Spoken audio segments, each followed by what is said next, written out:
You're welcome to the editorial. It's a broadcast from Canada. My name is Sandra Asante. We're looking at the Eritrean politics and their regime. So, in search of an integrative discourse for the Eritrean politics within the dynamic settings of the international system in motion, this author will try to examine the Eritrean regime and the pattern of its politics in a different approach than the traditional explanation of regimes. In doing so, I will explain the nature of the power of the Eritrean regime and its politics, the theory of the walking dead, and the status of our citizens as a living death, the sovereignty of power in relation to its subject, as well as a modern form of governance and the method of subjugation. Within the framework of a new concept of theories, this author will also reveal the practices of governance that produce mass death and mass incarceration through systematic violence and terror.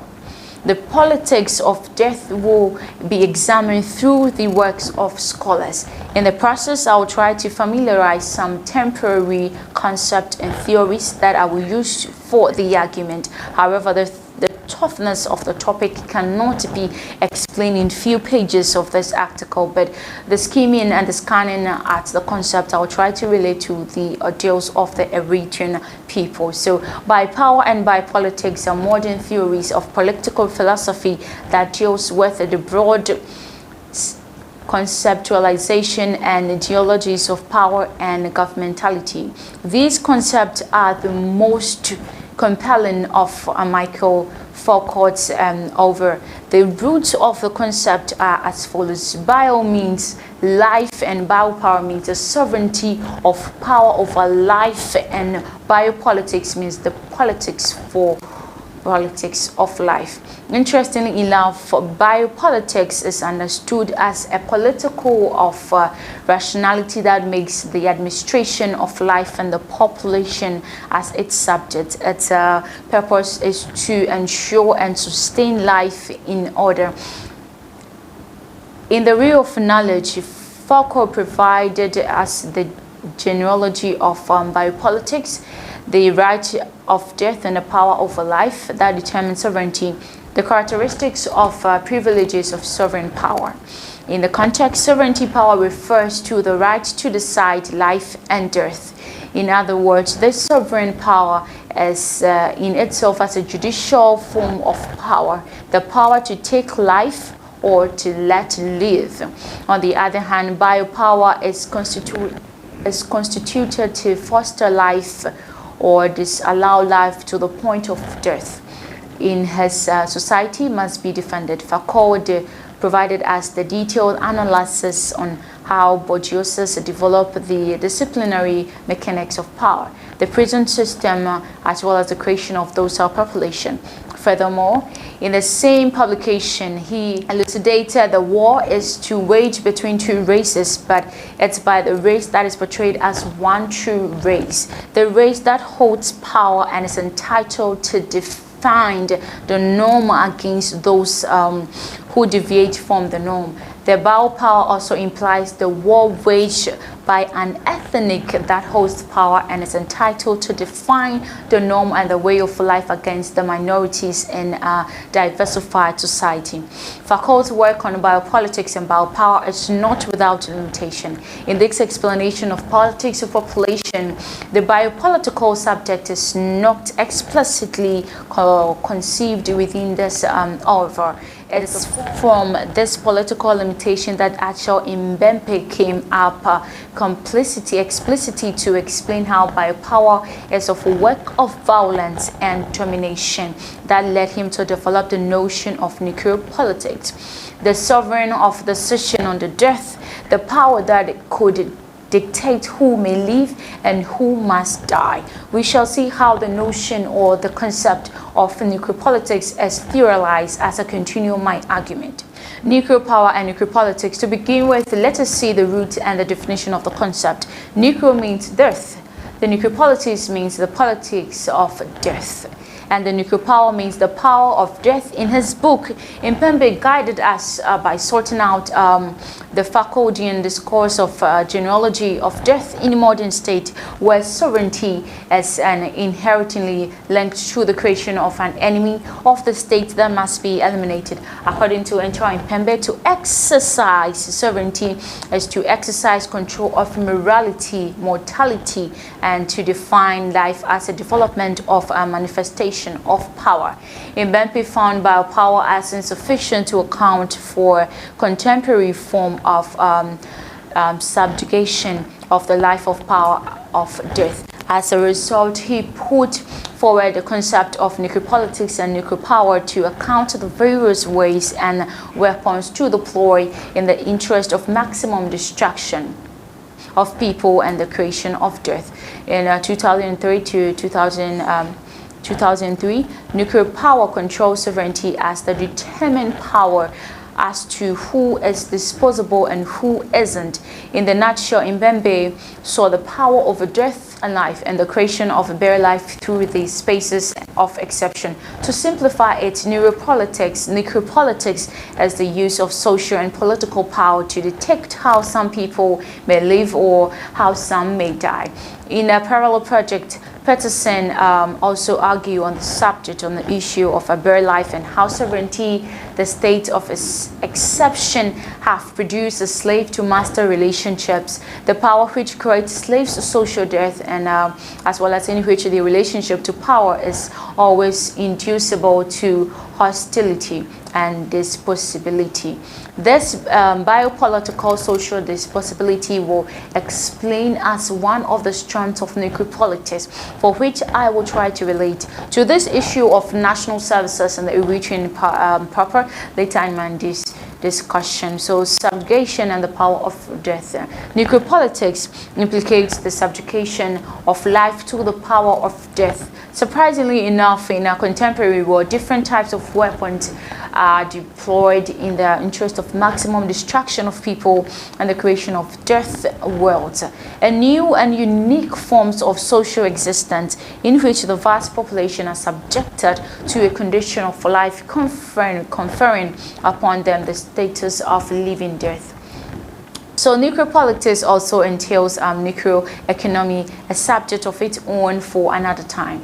Confiding on Agamben's insight, Impembe upholds that the campsite, refugee, and prisons are the prevailing ways of governing unwanted populations, where the prison camps are enclosed in precocious militarized space to control, to harass, and possibly to kill them, a permanent condition of living in pain. So we look at the sovereignty as a power of death. The sovereignty power in the context of necropolitics is the right to decide life and death. The ultimate expression of sovereignty resides in the power and capacity to dictate who must live or die. To kill or to allow to live substitutes the limit of sovereignty. It is derived from the ancient patriarchal status that granted the father of the Roman family the right to dispose the life of his children and his slaves. Just as he given them life, so he could take it away. The power over life has evolved in two basic forms but linked together. The first is centered on the body as a machine, at disciplining the optimization of its capacity, its capabilities, the extortion of its forces, as well as the integration into systems of efficient and economic controls. All this was ensured by the procedures of power that characterized by the disciplines. The second is the biopolitics of the population, the discipline of the body and the regulations of the population. Both constitute the forms around which the organization of power over life is employed. The old power of death is symbolized. Sovereign power are now supplanted by the administration of population and the calculated management of life through diverse techniques for achieving subjugation of human population. So this course is, we're looking at the Necropower and Necropolitics. This course is defined as the communication that takes place within a society about an issue or set of issues. The dominance of a particular discourse within a society as therefore becomes an inevitable that reflects the power structure of the society. And I believe the socio-political discourse in Eritrea is dominated by the PFDJ regime and the power manifestation of the PFDJ. It's purely necropower as defined above. It is to exercise sovereignty is to exercise control of mortality, the power to dictate who must live or who must die. Then how do we explain the exercise of power of the PFDJ regimes to control its subjects? The prime goal of the author is then explore sovereignty and the state of exception within the dominant discourse in the Eritrean body politics. To do that, I will try to illustrate using the two set forth by Eshel Impembe to explain the power exercised by the Eritrean regime, its politics, its condition of its subjects, and the nature of the subjugation in contemporary Eritrea. So, we look at perpetual war, that is for the state of Eritrea. War is not an exception, but it is a permanent state affair. Since the inception of the Eritrean state in the 1991, in the same last 3 decades, the Eritrean regime conducted perpetual wars with its neighbor and beyond. The Eritrean Defense Force, EDF, have fought with Sudan, South Sudan, Djibouti, Somalia, Congo, Yemen, and twice with Ethiopia as we speak. In conducting the war, the regime decided who will go to the war and who shouldn't. The necropolitics of death, who should live or who should die. The modern slavery is a regime created, and they saw the camp in the name of an indefined national service to control the Eritrean youth and eventually to deploy and dispose them. The power of the state of exception, the power of state exception that produces slave to master relationships in which our youth became victim of by political social dispossibilities. The state of terror, the state of Eritrean indiscriminately persecutes, imprison, and eliminates any political group to secure its power. The state of exception deploys all kinds of tools of oppression and suppression in order to harass and to intimidate the Eritrean people, and in the process takes order without question, and the process to transform the Eritrean society to a docile society that takes order without question. A typical explanation of necropolitics, the condition of life of a walking dead, the sheer level of violence directed towards its citizen by the state, is an example of necropower. The power over the walking dead. Create an enemy. In order to control an Eritrean youth, the regime has to create an enemy to fight with, either by creating alliance or by itself. An act of exposing the Eritrean youth to death, the senseless war in annihilation, a true nature of human dispossibilities with no accountability. The production of refugees. Eritrea is one of the few countries that has produced the highest influx of refugees all over the world. In less than 3 decades, over 500 Eritreans have left the country to find their freedom from the regime that suffocates them as subjects in the slave camp of Sawa. These escapees unfortunately are trapped in other refugee camps where they live in conditions of a bare life, as the partisan has aptly described as escaping from slavery, slave social death, or bare life as and campaign described as a space in a permanent state of exception in which government exercises sovereign power over the camps as ultimate by a political subject. That is exactly what happened to the Eritrean refugee in Ethiopia currently. The conspiracy of the two sovereign powers, namely the Ethiopian and Eritrean government.